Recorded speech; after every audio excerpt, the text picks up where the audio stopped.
السلام عليكم ورحمة الله وبركاته. بسم الله والحمد لله والصلاة والسلام على رسول الله. اللهم علمنا ما ينفعنا وانفعنا بما علمتنا وزدنا علما يا أرحم الراحمين. My dear beloved respected brothers and sisters, I ask Allah Azza wa Jal to make me and you from the people who listen and apply. Ameen ya Allah. First, I want to thank you all for all the suggestions that you put in the comments about the topics we should be discussing in this series.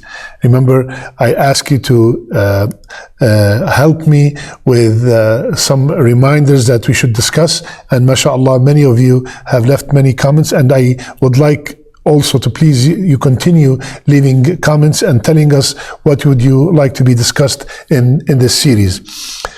Today, inshallah ta'ala, our first episode, I felt like we should be discussing the most important reminder, and that is to remind ourselves of what are we doing here? What is the purpose of our life? As you have heard in the introduction recited by our beloved Sheikh Sajjad, he recited the ayat from Surah Al-Dhariyat. وَذَكِّرْ فَإِنَّ الذِّكْرَ تَنْفَعُ الْمُؤْمِنِينَ.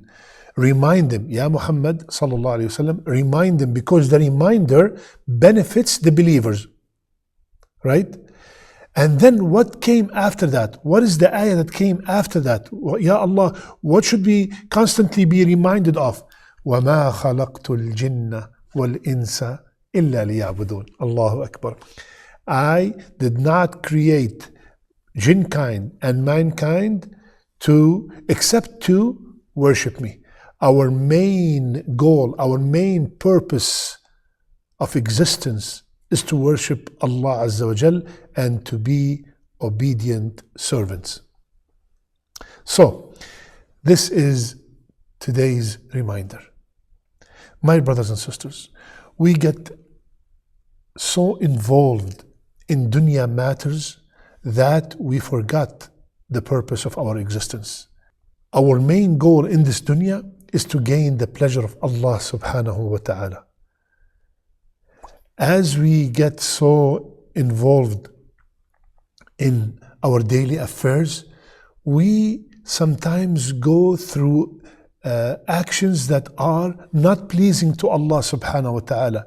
Sometimes our goal becomes to earn extra wealth, to accumulate more wealth, to get that bigger home, to get that newer car. And that, subhanallah, sometimes make us neglect the purpose of our existence. Some people on their pursuit to get these goals, they start disobeying Allah Azza wa Jal. They stop praying, for example. Somebody becomes so busy at work in his job that he neglects his prayer. Allahu Akbar. That's a crime. That's a major sin. A sister pursuing her career, she takes off her hijab. Allahu Akbar. My sister, my brother, we are here to worship Allah Azza wa Jal. We are here to worship Allah subhanahu wa ta'ala. We cannot have our own dunya goals and through disobeying Allah subhanahu wa ta'ala. You will never be pleased in this dunya by disobeying Allah subhanahu wa ta'ala. All these temporary joys, they are called temporary, mata'ud dunya. They are just temporary. We have to raise the bar and make sure that all our a'mal is to please Allah subhanahu wa ta'ala. So, the reminder today is that we are here to worship Allah Azza wa Jal. Does that mean I have to stay in the masjid 24/7 making salat and I'm fasting and I'm reading Qur'an? Absolutely not. We do our dues to Allah subhanahu wa ta'ala, and we can transform every action in our life to a ibadah, to an act of worship. My treatment to my parents is an act of worship. My raising to my children is an act of worship. The treatment to my spouse is an act of worship. The way I do business is an act of worship. The way I conduct myself and I discuss matters in this dunya is an act of worship. So, worshipping Allah Azza wa Jal comes not only by performing the rituals, but we can transform every action that we do into an act of worship. And this is the reason for our existence, is to worship Allah subhanahu wa ta'ala. I'm going to remind myself and remind you of an ayah and a hadith. One ayah and one hadith. The ayah is in Surah Al-Nahl. Allah subhanahu wa ta'ala said, من عمل صالحا من ذكر أو أنثى وهو مؤمن فلنحيينه حياة طيبة.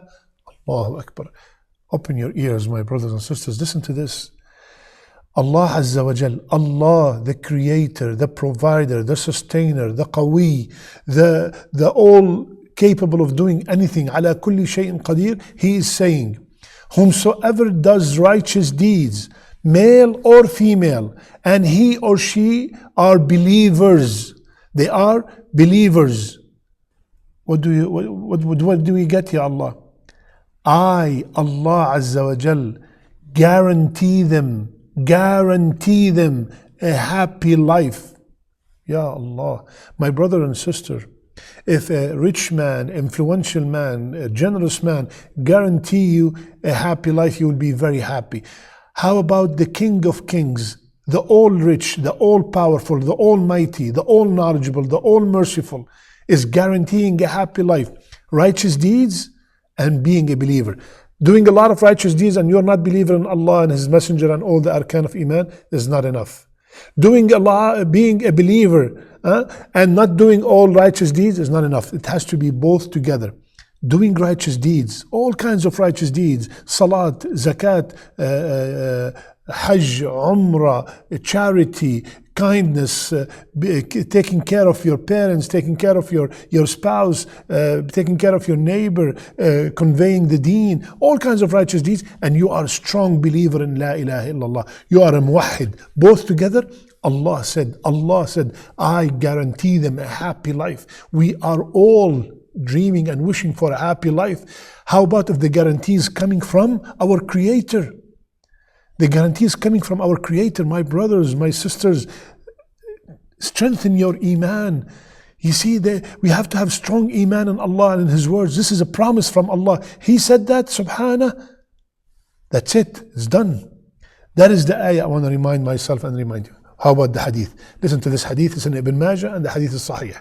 قال صلى الله عليه وسلم من جعل الهموم هما واحدا هم المعاد كفاه الله هم دنيا. Ya Allah, Ya Allah, Ya Allah, I beg you to increase us in Iman, in your words and in the words of Rasulullah sallallahu alayhi wasallam.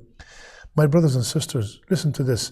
Rasulullah sallallahu alayhi wasallam said, whomsoever make all his concerns, all his worries into one worry, the worry of the hereafter, Allah will relieve him from all the worries of the dunya. Don't you have worries, my brother? Aren't you worried about your children, worried about your job, worried about your health, worried about this and about that? Allah will take care of all these worries. What should I do? Make the Akhirah, make the hereafter my main concern. What does that mean? That means I'm always thinking before I perform any action, is it pleasing to Allah? If it is, Bismillah. If it is not, I stop. If it's not pleasing to Allah Azza wa Jal, I stop. And if it's pleasing to Allah, I'll do as much as I can from it. My brothers and sisters, Allah will take care of all our concerns. SubhanAllah. My brothers and sisters, Allah Azza wa Jal have guaranteed our provision. Our rizq is guaranteed from Allah subhanahu wa ta'ala. Me and you, we will not die until we get our last penny. Whatever Allah has decreed for us, whatever Allah has written for us, we will not die before we get it. So that is guaranteed from Allah Azza wa Jal. But what's not guaranteed is me and you going to Jannah. That's not guaranteed, subhanAllah. So my brothers and sisters, we spend a lot of time, a lot of concentration on what is guaranteed, and we neglect and ignore what's not guaranteed. Let's focus on how can we gain the pleasure of Allah. Let's focus on worshipping Allah Azza wa Jal and fulfilling the purpose of our existence, hoping that Allah Azza wa Jal will accept from all of us and gather us all in the Firdaus al-A'la. Ameen Ya Rabbil Alameen. My brothers and sisters, I ask Allah Azza wa Jal to make me and you benefit from this reminder. Ameen Ya Allah. I love you all for the sake of Allah. Subhanakallahumma bihamdik. Nashhadu an la ilaha illa ant. Nastaghfiruka wa natubu ilayk.